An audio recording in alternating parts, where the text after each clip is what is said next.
Attachment is not love. Attachment is control dressed as love.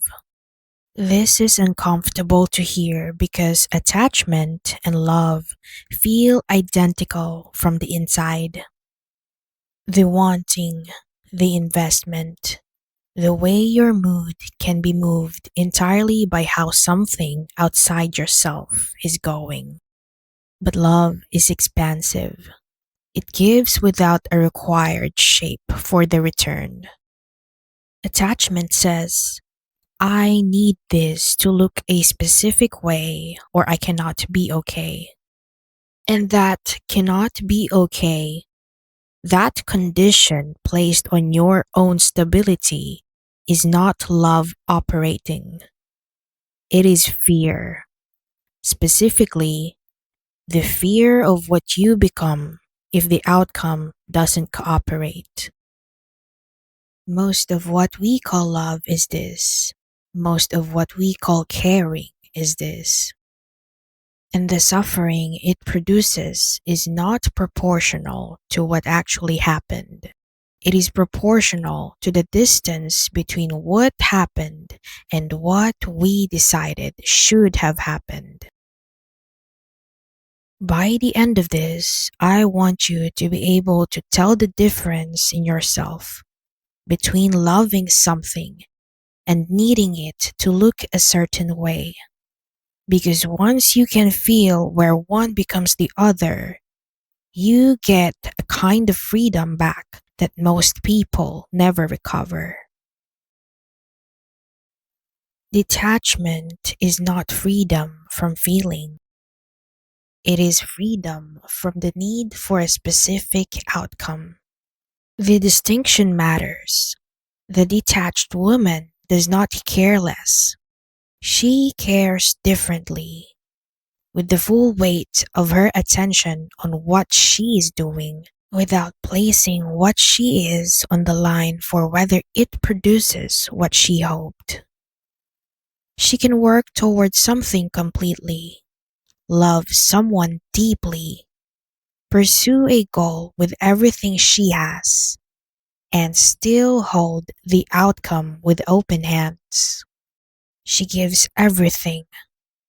She requires nothing specific in return. The difference between those two positions is everything. One of them can love freely, the other one cannot, because she has made her wholeness dependent on a response she cannot guarantee. Think about the last time one unanswered message changed the temperature of your entire day. That is not caring. That is a nervous system that belongs to someone else. What gets called coldness is often just this: a woman who is completely present to you without needing you to complete her. Epictetus wrote it plainly in the Enchiridion.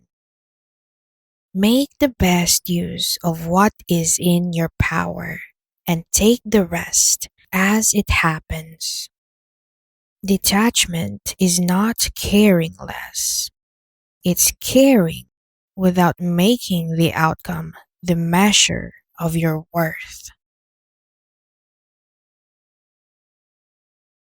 169 CE, a military tent at the Danube frontier. The Roman Empire is being carved out by plague. Cities losing a quarter of their population. The army returning from campaigns already decimated. Marcus Aurelius is receiving dispatches from Rome about the bodies. He is also commanding military operations at the northern border. He is also managing Senate politics from the field. He is the most powerful man in the world, and yet he cannot save the people he is responsible for. At night, he writes in a private journal, not for history, not for posterity. It's as a reminder to himself, A man who kept forgetting what was in his control and what was not, and who needed to write it down to keep himself functional. He writes, "You have power over your mind, not outside events. Realize this and you will find strength." He writes it because he keeps forgetting it. That journal, never meant to be read, became the Meditations. 2,000 years in print, still assigned in philosophy programs, still carried in pockets by people in the middle of things they cannot control. He did not transcend the suffering. He lost children, he buried friends, he governed through things that broke most people. What he built was not immunity. He built the practice of feeling the full weight of something and still moving, still governing, still choosing what to do with the next hour. That is what equanimity actually is. Not peace, the practice of choosing what governs you. The suffering most people carry is not caused by what happened to them. It is caused by the distance between what happened and what they decided should have happened.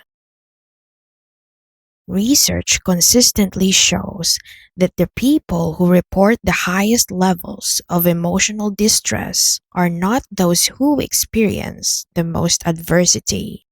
They are those who most strongly resist the reality of what is, who spend their energy insisting internally and constantly that something which has already occurred should not have occurred.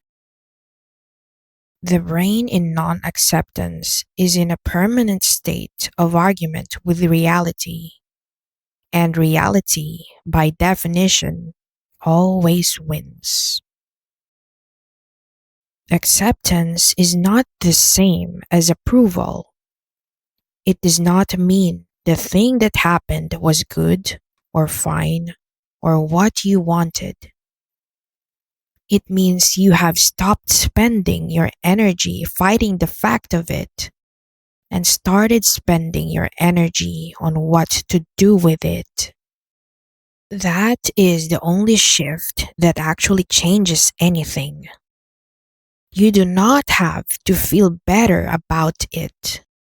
You just have to stop spending yourself arguing with the fact that it happened. The most loving thing you can do is want something fully and not need it to look a certain way. Think of something you are currently gripping, not metaphorically, specifically.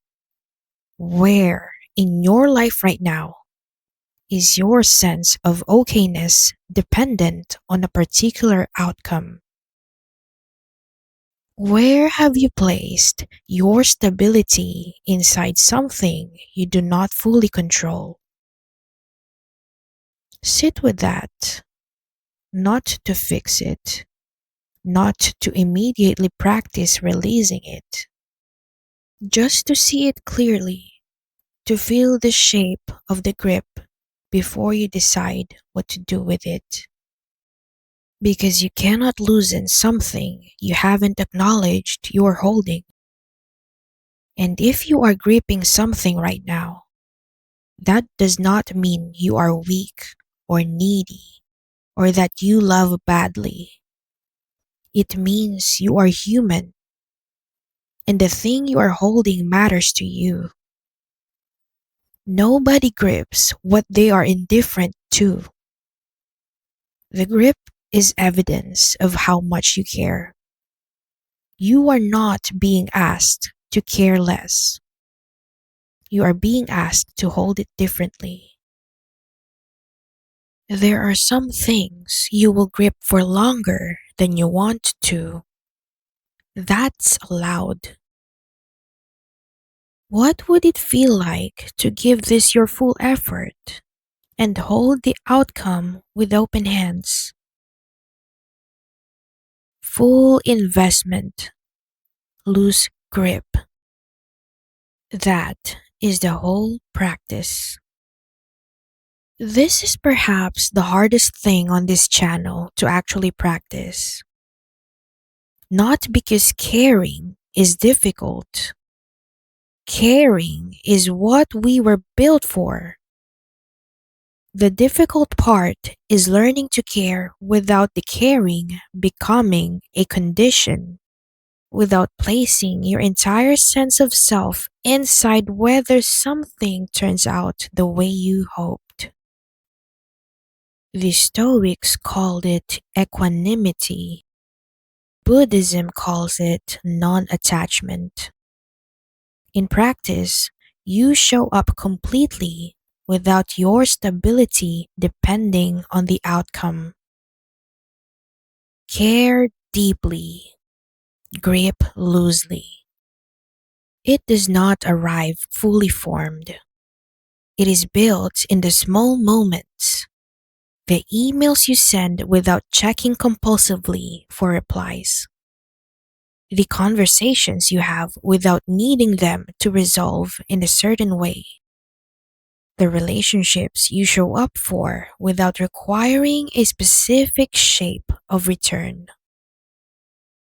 Small practice, significant life. If you want to see where you are gripping when you think you are loving, I built a free diagnostic for exactly this. 20 questions scored. It shows you the specific pattern running you. Link in the description. New video every Friday on Cleopatra Mindset. Subscribe so you don't miss the next one. This is Gray. Until next time, care deeply, grip loosely.